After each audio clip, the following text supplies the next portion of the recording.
سنت السلام علیکم ورحمۃ اللہ وبرکاتہ۔ حضرات اہل سنت، بڑی خوشی کی بات ہے، دیوبندیوں اور وہابیوں نے اب اعلان کر دیا ہے کہ 2020 سے لے کر اب آئندہ جتنے بھی سال آئیں گے، کسی بھی سال میں وہ لوگ اجتماع نہیں کریں گے بھوپال میں اور جو ہے تو اورنگ آباد میں اور امراوتی میں اور دیگر جگہوں پر جو وہ لاکھوں لاکھ لوگوں کو جمع کر کے اجتماع کرتے ہیں۔ انہوں نے انکار کر دیا ہے کہ اب ہم لوگ اجتماع نہیں کریں گے بھائی۔ اب انہوں نے کہا ہے کہ ہم ہاسپٹل بنائیں گے، اب انہوں نے کہا ہے کہ ہم جو ہے تو غریبوں کی شادیاں کریں گے، اب انہوں نے کہا ہے کہ ہم لوگوں کو فائدہ پہنچائیں گے، غریبوں کے گھر بنائیں گے۔ یہ ساری باتیں مطلب جو ہے تو جب عید میلاد النبی صلی اللہ تعالیٰ علیہ وآلہ وسلم آتی ہے تو وہابیوں اور دیوبندیوں کو بڑی سوچتی ہے کہ ارے یار اتنی جھنڈیاں لگا دی، اتنی جھنڈیاں لگانے پر کہ اس سے بہتر تھا کسی غریب کی شادی کر دیتے، ارے یار اتنی روشنی لگا دی، اتنا گھر سجانے سے بہتر تھا کسی غریب کا علاج کروا دیتے، کسی بیٹی کی شادی کروا دیتے، ارے یار ایسا کر دیا تم نے، جلوس نکال لیا تم نے، جلسہ کر لیا تم نے۔ یہ تمام باتیں ان کو یاد آتی ہے۔ تو اس لیے میں یہ کہہ رہا ہوں کہ کاش ایسا ہو جائے۔ میں اپنی طرف سے کہہ رہا ہوں کہ دیوبندیوں کو اعلان کر دینا چاہیے کہ بھیا اب جو ہے نا ہم بالکل بھی نہیں منائیں گے، یہ جو ہے تو بھوپال کا اجتماع بند، جو ہے تو اورنگ آباد کا اجتماع بند، امراوتی کا اجتماع بند۔ ارے یار سوچنا چاہیے نا، کتنا پیسہ برباد کر رہے ہو لوگوں کا، عوام اہل سنت کا۔ اب جو ہے نا ہاسپٹل بناؤ، اب جو ہے نا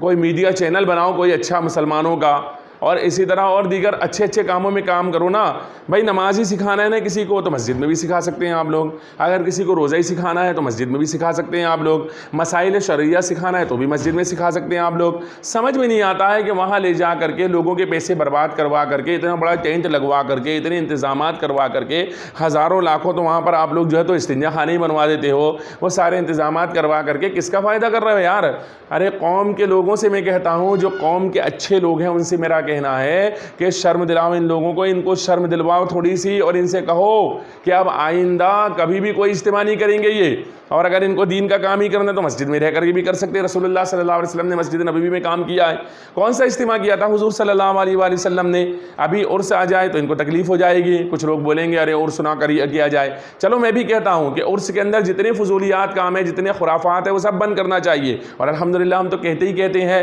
عرس کا معنی صرف یہ ہے کہ عرس جس دن آتا ہے، ولی کا جس دن انتقال ہوا ہے، اس دن جو ہے تو لوگ اللہ کے ولی کی بارگاہ میں جا کر کے ان کے لیے جو ہے تو ان کے درجات کی بلندی کے لیے دعائیں کرے، اور جو ہے تو وہاں پر جا کر کے اللہ سے دعائیں مانگے، ان کی دعائیں قبول ہوگی۔ اور یہ رسول اللہ صلی اللہ علیہ وآلہ وسلم کی سنت کریمہ بھی ہے کہ سرکار جنگ احد میں جا کر کے یہ کیا کرتے تھے۔ تو بہرحال اتنا کریں، اور باقی جو خرافات ہوتی ہے مسلمانوں سے یہ گزارش ہے بند کریں، اور دیوبندیوں وہابیوں سے گزارش ہے کہ ہرگز اجتماع نہ کریں۔ اب جو ہے نا ہاسپٹل بنائے بھائی، اتنا پیسہ برباد کرتے ہیں۔ اب کسی کو اگر یہ برا لگے تو میں یہی سمجھوں گا کہ وہ مسلمانوں کا خیر خواہ نہیں ہو سکتا، کیونکہ جس کو برا لگے گا وہ تو یہ کام برا لگنے کی ضرورت ہی نہیں ہے نا بھائی۔ جس کو برا لگے گا سمجھ لو کہ وہ کس کا ایجنٹ ہے اور کدھر کا رہنے والا ہے، کیونکہ وہابیوں دیوبندیوں نے ہزاروں لاکھوں کروڑوں اربوں خربوں بلکہ پتہ نہیں کتنے پیسے عوام کے برباد کر چکے ہیں ان اجتماعات کے چکر میں، اور یہ اجتماع بدعت ہے میرے بھائی۔ یہ نہ قرآن سے ثابت، نہ حدیث سے ثابت، نہ اور کسی چیز سے ثابت۔ اگر دین کا کام ہی کرنا ہے تو رسول اللہ صلی اللہ علیہ وآلہ وسلم کی جو سنت کریمہ ہے، مسجد نبوی شریف کے اندر آپ نے دین کا کام کیا، آپ بھی اپنے اپنے علاقوں کی مسجدوں کے اندر دین کا کام کریں، اور ادھر ادھر لوگوں کو لے جانے کی ضرورت نہیں، گھر ور نہ چھڑوائیں، ان سے رزق حلال کموائیں، ان کو بولے کہ رزق حلال کماؤ، اس میں زیادہ برکت ہے، وہ رزق حلال گھر میں رہ کر کمائیں گے انشاءاللہ بڑے فائدے میں رہیں گے۔ آپ ان کو لے کر کے چلے جاتے ہیں، پتہ نہیں پھر مال کہاں سے آتا ہے، گھر کا خرچہ کہاں سے چلتا ہے، اللہ جانے اس کا رسول جانے۔ تو بہرحال حضرات اہل سنت، وہابی اور دیوبندیوں کی طرف سے میں نے اعلان کر دیا ہے کہ اب جو ہے نا کوئی بھی اجتماع بھوپال میں نہیں ہوگا، اورنگ آباد میں نہیں ہوگا، امراوتی میں نہیں ہوگا، کہیں پر بھی اب اجتماع نہیں ہوگا، بلکہ یہ لوگ جو ہے تو فلاحی کام کریں گے انشاءاللہ تبارک و تعالیٰ۔ اللہ تبارک و تعالیٰ اب دیکھیں نا، یہ کام کرنے سے گمراہی پھیلے گی نا، آپ لوگ جو کر رہے ہیں گمراہی پھیل رہی ہے، تو میں اللہ کی بارگاہ میں عرض کرتا ہوں مولا ان گمراہوں سے لوگوں کو بھی بچنے کی توفیق عطا فرما، اور ایسی جگہ جانے سے بھی لوگوں کو بچنے کی توفیق عطا فرما، اور ان کو